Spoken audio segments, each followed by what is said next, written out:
However, if the cases, for example, that would emanate from the Quadcom, the DOJ task force, the Senate Blue Ribbon hearing, the ICC investigations that utilized all the government agencies, if these resulted in a case and they were filed in the Philippines, certainly the Philippine courts are competent, able, willing to rule on this. Don't you think so, Honorable Ascuna po and Attorney Medina? Part of the reason, perhaps, of the inability to genuinely prosecute is the availability of witnesses.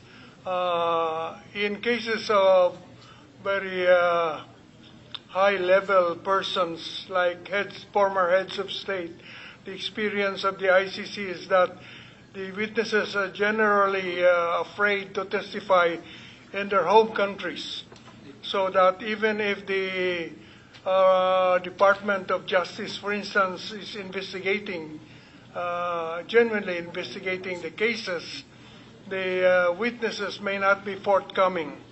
In fact, the prosecutor of the ICC resorted to what they call internet invitation of witnesses, and in this way the witnesses came out through the internet, and I think the witnesses now are willing to testify in The Hague.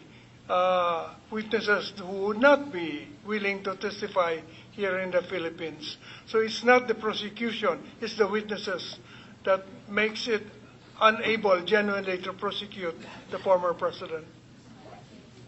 Yes, thank you very much, Justice. Attorney Medina, would you like to add something to our understanding of IHL and procedure, jurisdiction, and such other matters? Thank you, Madam Chair. I think I get the point of our good secretary that the crime of